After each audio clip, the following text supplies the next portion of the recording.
a belief existed that the Soviets were somehow not quite capable of doing this. Well, I just think they beat us to the punch. I give them a lot of credit. The Soviet Union won the race to send a satellite into space, and the surprise of Americans when they heard the Sputnik's beeping in 1957 is what inspired the director of the Russian Direct Investment Fund to come up with this.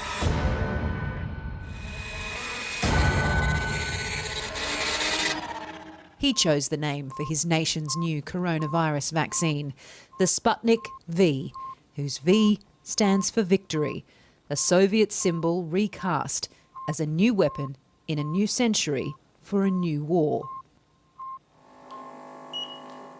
President Putin surprised the world last August, announcing Sputnik V had been given regulatory approval. His daughter had it, he said, and she was fine. Russia had won the race, but it was accused of cutting corners.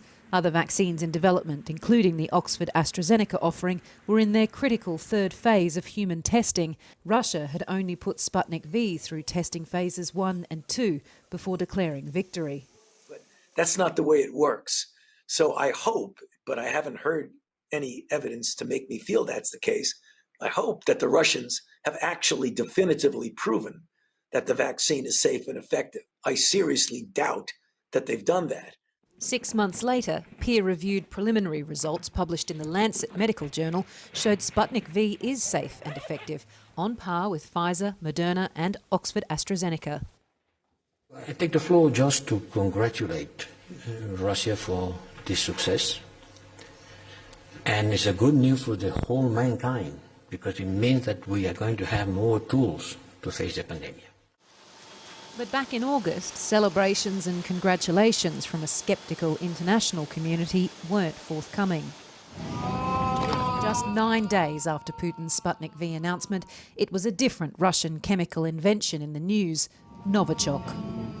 Opposition activist Alexei Navalny was poisoned with the nerve agent, which Russian agents are understood to have put in his underwear. He's since recovered, only to be imprisoned, sparking huge protests across the country. These aren't the scenes President Putin wants the world to focus on, rather these. Russian universities open again, life as normal, the COVID battle slowly being won, and COVID-19 patients on the mend, recovering with Tai Chi therapy. And more importantly, these, deliveries of Sputnik V to other nations, now racing for the biggest global market share. Russia claims 50 countries have requested 1.2 billion doses, many middle to low-income nations. For the developing world, where it's urgent, it's less about the politics. If the science is there, which the likes of the Lancet has given good grounds to believe, then the politics can wait. And if there's strings attached, developing countries don't particularly have the luxury of holding out for that. So Russia's in a good position in that respect. Venezuela received a shipment. Iran's first jabs were last week, and in the West Bank too. Belarus, Bolivia and Argentina were early adopters, and Hungary was the first EU nation to approve it for use. A gyorsaságot látjuk mi magyarok a legfontosabbnak. Aki gyors, az életet ment, aki lassú, az életet veszít. As most superpowers concentrate on vaccinating their own populations as quickly as possible, and the WHO-backed COVAX scheme to share vaccines faces supply delays, Beijing is stepping up international distribution of Chinese-made vaccines, perhaps to immunise its damaged reputation, in a sense, wanting the world to forget.